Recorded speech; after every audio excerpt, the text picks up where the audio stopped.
The Nationals have a lot going their way, but as of right now, there are some things out of the Nationals' control that I believe is probably delaying this rebuild just a little bit. You are Locked On Nationals, your daily Washington Nationals podcast, part of the Locked On Podcast Network, your team every day.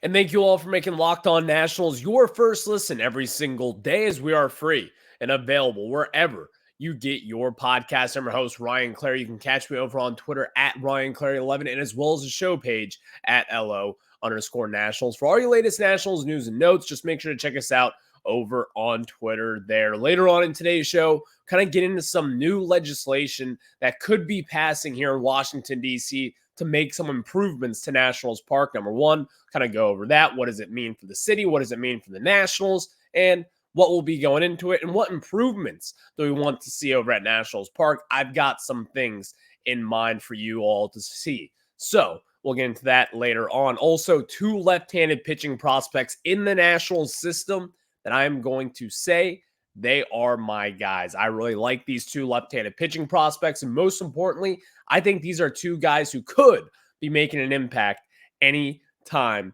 this season. But one of them may not be, but the other, I think most certainly will. We'll discuss that a little later on in today's show. But we're going to start off with kind of discussing something that I don't really think gets talked about enough. But when you look around the National League East, I think it makes plenty of sense as to why the Nationals may not be all that aggressive this offseason, as we've always kind of seen that has been the trend in 2023 and as well as 2024. But before we answer those questions, today's episode is brought to you by FanDuel. Make every moment more. Right now, new customers get $150 in bonus bets with any winning $5 moneyline bet. That's $150 if your team wins. Visit FanDuel.com/lockedon to get started. So with today's show and really just everything about this Nationals rebuild, we always talk about the obvious things. The Nationals do not spend their money. They haven't been able to spend on big free agents in quite some time, and that is certainly true. But even beyond all that, even beyond the not really developing prospects until you make that Juan Soto trade, not really having the guys back in the farm system to come up and really just replenish this major league roster.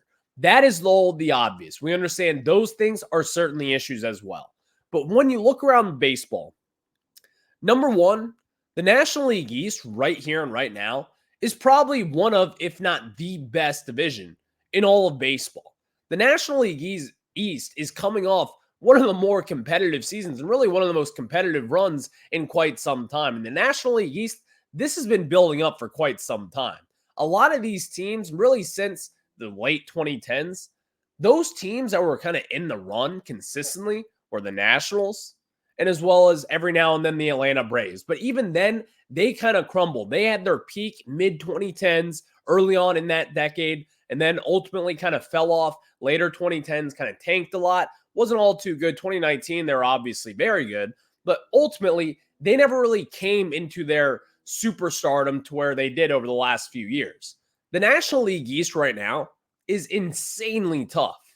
If the Nationals, let's say they were to make that Cody Bellinger type of signing, you sign him to be kind of the centerpiece of this rebuild, how much of a difference would that really make?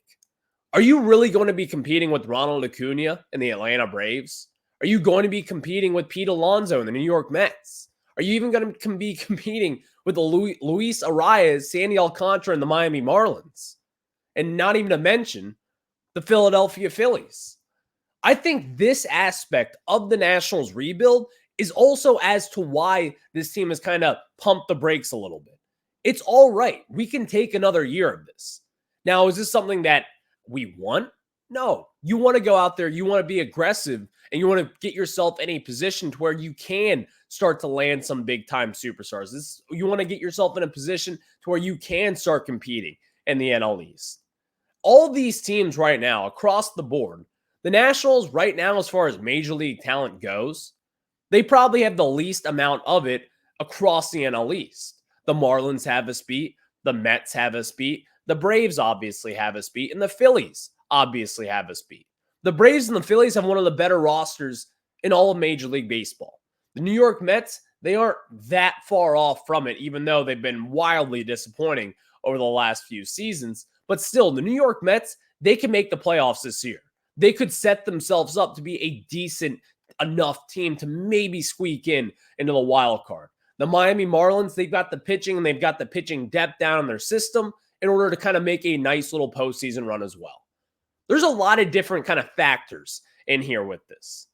But I think the slept on one is just how good the National League East can be and just how good the National League East currently is. Now, here's the good thing, though.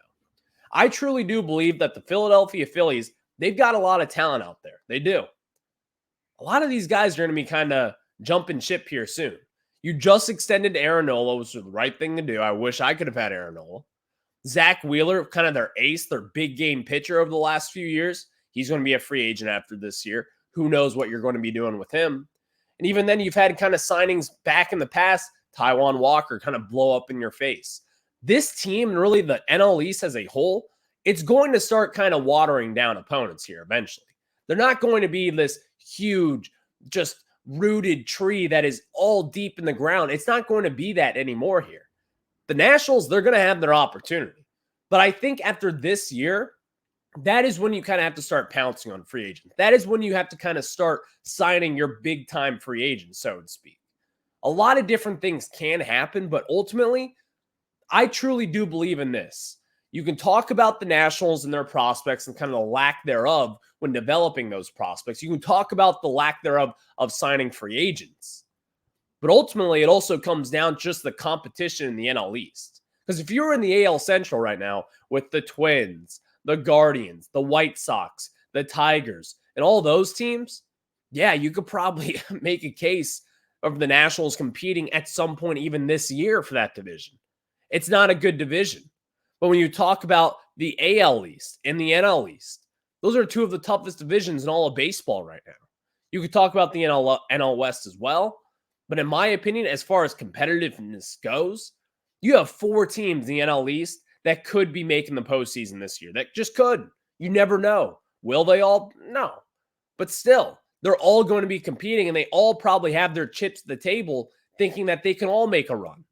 I'm not so sure about the New York Mets. The New York Mets, they kind of pulled the plug on what they were doing just this last year, but still, they've got talent, and they've got a lot of prospects to show for it as well. And they've got guys who are going to be coming up and making an impact at some point this season. So the whole slept-on factor of this Nationals rebuild, while yes, again, they have had opportunities to kind of pounce and get guys in free agency, and that would make them better. But would you be able to compete against the rest of the NL East? Would you rather waste free agency years when you don't really have the guys to put around your superstar free agent? Would you rather have your Dylan Cruz and your James Wood and Brady House establish themselves up in the majors and then make that signing? Because that's what I kind of think where the Nationals are thinking right now. I don't think they're really necessarily thinking about, let's get better for this year. I think they need to kind of wait. Be a little patient. Because again, you got to let the NL East water down a little bit. There's no one signing that the Nationals could make this offseason that would make them better than the other 4 teams as far as Major League talent goes right here and right now. You just can't convince me of that. If Dylan Cruz and Brady House and James Wood, if all these guys are up in the majors, Yohandy Morales, if you have all these prospects, Cade Cavalli, Mackenzie Gore, Josiah Gray, CJ Abrams, Keibert Ruiz, if all these guys are going to be developing and kind of soaking and just getting everything that you need from them up in the majors, then that is kind of when you can kind of have that cherry on the top signing and get that superstar free agent, no matter what position it is. If it's a big-time starting pitcher, great. If it's a big-time first baseman, awesome. But right now, the focus is kind of on things that we shouldn't really be focusing on. And I say that just because of how good the NL East is. The Mets, they're not all that great right now, but they're still better than us right now. The Marlins, they've got a little more talent on the Major League roster than we do right now. The Philadelphia Phillies, very good roster. They're going to be competing for the World Series this season. Then, of course, the Atlanta Braves, they're going to be one of the front runners to win the World Series going into this year. That is probably as to why a lot of Nationals fans, including myself, including you at home, wherever you may be listening, we probably don't really think about it all too much. But ultimately, the NL East, as we sit here today, it's a damn good division. It's going to be a hard one for anyone to win. Doesn't matter what position you are in. It's a tough one. And as far as talent goes, as far as major league talent goes, up on the 40-man or whatever you want to talk about here, the active roster, whatever. The Nationals, they've got the least amount of talent out of all the NL East teams. But it's not going to be for long. They're going to start watering down. The Phillies, they're going to start watering down a little bit. Their payroll is going to come and catch up to them. The Marlins, the lack of their spending and the lack of production down in their farm system, besides their pitching, that's going to catch up to them as well. There's going to be a lot of different things to happen over these next few years, but ultimately, the Nationals, while they're not in the best position ever, they're also definitely not in the worst. They're kind of creepily kind of making their way up, and then all of a sudden, it could be 2012 all over again, heading into 2025. Thank you all for making Locked On Nats your first listen every single day, as we are free and available wherever you get your podcasts. And of course, check us out over on Twitter at LO_Nationals. And of course, check us out over on YouTube. Just search Locked On Nationals, and that is where you'll find the video portion of the podcast. You will not want to miss a single thing down there.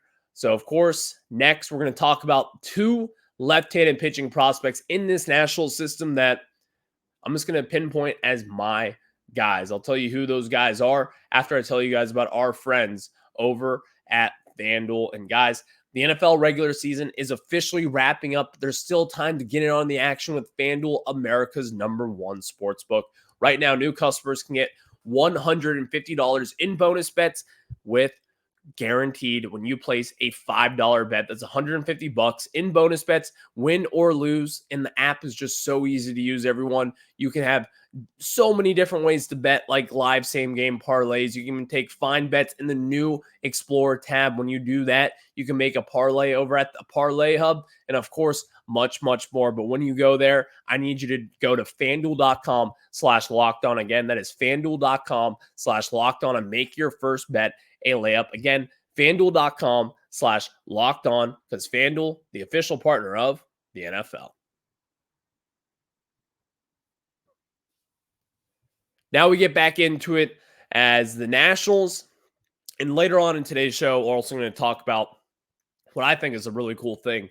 Nationals Park is kind of going to be going under some renovations. More than likely, DC Council proposal would, it could make a pretty big difference and have some maintenance over at Nationals Park, as obviously this offseason, they've already had new lights installed. And they're going to be having a new scoreboard installed probably here shortly within the next month or so. So we'll discuss all those improvements coming to Nationals Park and what could be coming down the line. But now let's talk about these two left-handed pitching prospects, DJ Herz and Jake Bennett. DJ Herz was kind of the main centerpiece trade, what you got in Jeimer Candelario from the Chicago Cubs this last offseason. What DJ Herz did, all he did was strike out about every single batter that he saw down in AA Harrisburg, went over to the Arizona Fall League, and looked wildly impressive as well in some limited action down there. DJ Herz, he's going to be the one that I really want to start out here first, because I think he's going to be the one closest to the majors at this moment. Is he going to be in the majors maybe sometime this summer? If the Nationals feel aggressive enough to do so, I think you could easily make that decision.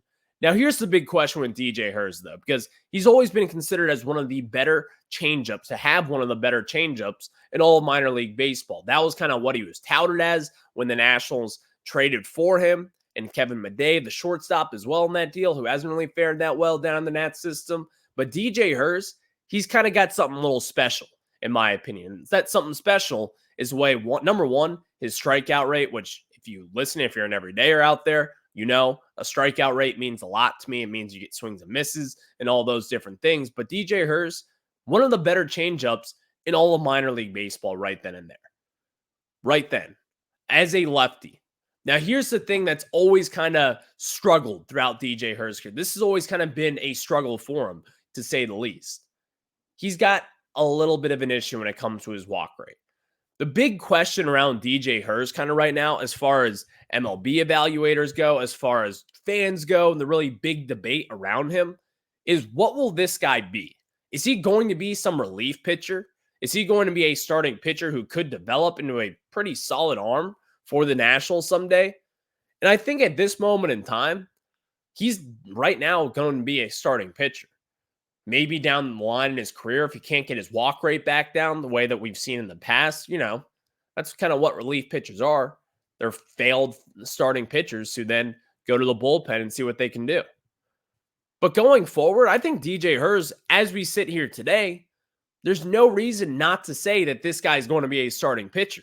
The improvements that he has made since going from the Cubs to the national system have been very good. His walk rate has been down a little bit. What he did in the fall league, although some people out there may not be all too impressed with what he did, he still had an impressive showing down there. I think DJ Hurst, the plan should be for him to be a starter. And I think that should be for anyone out there who has been successful, in which DJ Hurst has been. And he's been getting better and better and better. Is he going to start at AA? Is he going to go to AAA Rochester? Who knows to start this year, but still, he's going to have some meaningful innings. And really, with the Nationals, you don't have a lot of pitching prospects. You have Cade Cavalli, who's going to be rehabbing his way, getting back up to the major leagues, probably by some point later on this spring. But after that, you don't really have too many guys. You have Jackson Rutledge, fine. Other than that, DJ Hurst, Jake Bennett, the other left-handed starting pitcher in this rotation. But DJ Hurst, he's going to make an impact at some point this year. In my opinion, I'm still going to bet on him being a starter for now, but I could certainly see him being a relief, kind of back-end relief guy down the line later on in his career, because he's certainly got the stuff for it. He's got the swing and miss potential and all the different things that you want to see from a back-end bullpen guy going forward. But also, second left-handed pitching prospect that I love, Jake Bennett, 2022 second-round pick out of the University of Oklahoma. And also what I love about him, number one, University of Oklahoma kid with Cade Cavalli, was teammates with him. And he was also high school teammates with Cade Cavalli, grew up in the same town. That is wildly cool. Now both in the national system and also both rehabbing from Tommy John surgery. So kind of see the connections there. There's a lot of them. But Jake Bennett, what he did early on this season, in his first professional season down in Fredericksburg, Jake Bennett was on his way to being by far and away the Nationals' best pitching prospect in the system this year. Jake Bennett, I remember he had a perfect game going, I believe going through 5 innings pitched in his second start ever down in Fredericksburg. Now again, Jake Bennett and the stuff that he has, looking back at that 2022 draft, do you see what the scouts kind of say about him? There's a lot of good things about Jake Bennett.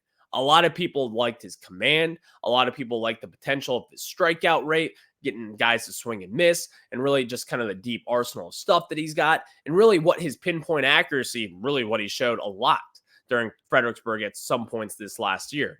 But he made his way through the system, kind of rose up, then all of a sudden got shut down a little bit, and eventually we heard that he got Tommy John surgery that shut him down for the entirety of 2023, for the rest of this 2023 season, and then we'll have to see where he comes back later this year. But Jake Bennett is a guy that you're going to have to watch. And more so than DJ Hurst, Jake Bennett is going to be a starting pitcher in the big league someday. I truly do believe in that factor here. Jake Bennett, the Tommy John surgery, it's going to hurt a little bit. It's going to hurt his stock just a little bit, just like it would any single prospect out there. But still, in the year of 2024, crazy to think about, medicine is great. You don't really necessarily have to worry about this stuff. I know Nationals fans, including myself, we have been snake bitten in the past when it comes to guys getting Tommy John surgery. You've had Steven Strasburg and all the debacle that kind of followed after that, to which now he can't pitch anymore in his mid to late 30s. You've had Cole Henry, another former second-round pick, big-time college arm, who got TOS surgery and ultimately hasn't necessarily bounced back to 100% since then. There's a lot of different things that the Nationals fans probably look at and just kind of want to pluck your ears and say, just tell me when he's up in the majors, then I'll take a look at him. Jake Bennett, I don't think is going to be that case, though. Getting Tommy John surgery early on in your career, in my opinion, is a lot better than it is later on. If you were to get it when you're 28, 29 years old, I'm no doctor, but it probably wears on you a little bit more than when you're a 22, 23-year-old kid, the way Jake Bennett is. He's going to have time to rebuild. He's going to have time to get back his strength. And ultimately, he's got this entire offseason and most of this entire summer to get back to form. And then he can maybe be pitching in the games in August or September of next year. I don't know when he can or when he can't do it, but still, there's a lot of different things that you can kind of look at and say, this all kind of lines up and makes sense. These two left-handed pitching prospects, again, they're not the top prospects out there. They're not someone that you're going to be looking at saying, these guys are going to be amazing down the line. But these left-handed pitching prospects, DJ Hers, Jake Bennett, these are two legit arms that I think probably haven't gotten the recognition that they deserve. One of them, Jake Bennett, is probably more than likely going to be a pretty decent starter up in the major leagues and has a chance to be a very good starter, in my opinion. DJ Hers has a chance to be a starter in the majors, could be a fourth, fifth starter kind of guy on a good baseball team. But if not, then I think he's going to be a very effective arm out of the bullpen. And considering what he's got as one of the better changeups in all of minor league baseball, that's going to be of value of this Nationals team. And he's going to find his way onto the field no matter what. Next, let's talk about this because the DC Council has proposed a new maintenance plan for Nationals Park. What could this mean? What will the Nationals be doing? Do they support the bill? Who supports the bill? We'll discuss that. But Locked On has launched the first ever National Sports 24/7 streaming channel on YouTube. So Locked On Sports Today is here for you 24/7, covering the top stories of the day with local experts of Locked On, plus our national shows covering every league. Go to Locked On Sports Today on YouTube and subscribe to the first ever National Sports 24/7 streaming channel. Again, that is Locked On Sports Today. Next, let's talk about this new Nationals Park legislation proposal, what it means for the city, what it means for Nationals Park, and what it means for the fans. We'll discuss after this.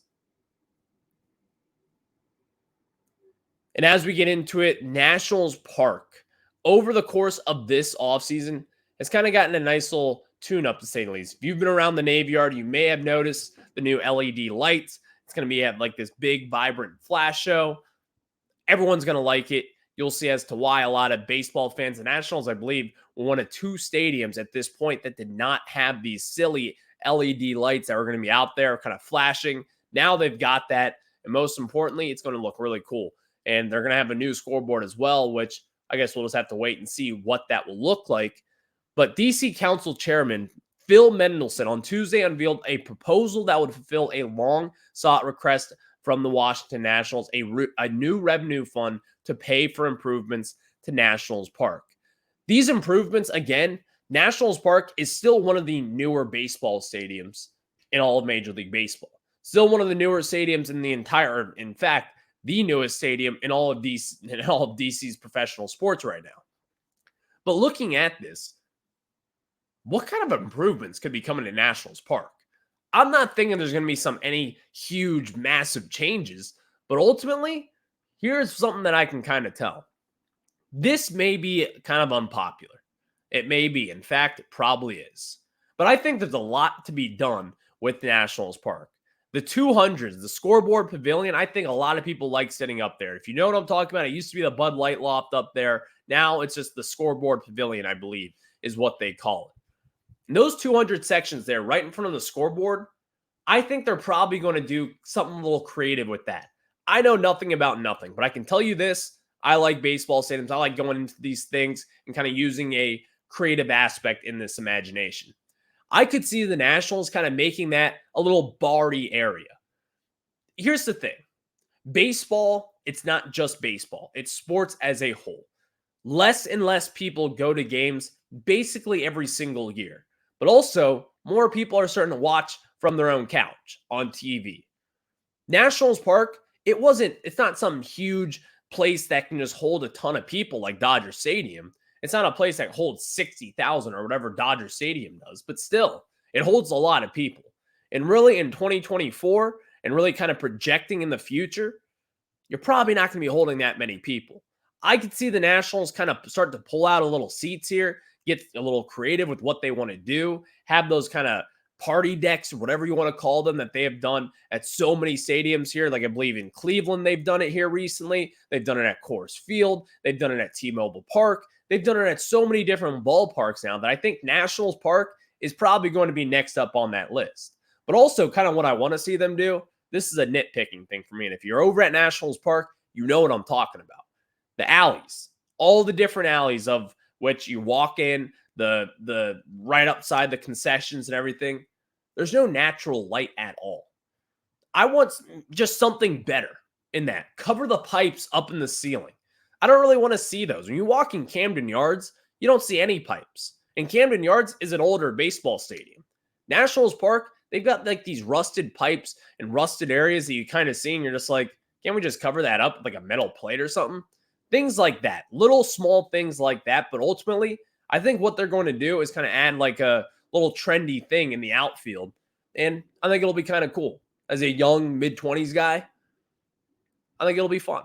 We'll just have to see what, most importantly, what they do, and make sure DC passes this, because I'm assuming you probably know, looks like Ted Leonsis is going to be leading the Nationals, or not the Nationals, the Capitals, and as well as the Wizards, out of DC, which kind of opens up funding for Nationals Park and what could happen around that area. So I think that's going to be a really cool thing to kind of monitor over the next few months here as this kind of transpires. Thank you all for making Locked On Nats your first listen every single day, as we are free and available wherever you get your podcast. And of course, we'll continue talking about this Nats offseason as pitchers and catchers report next month for spring training.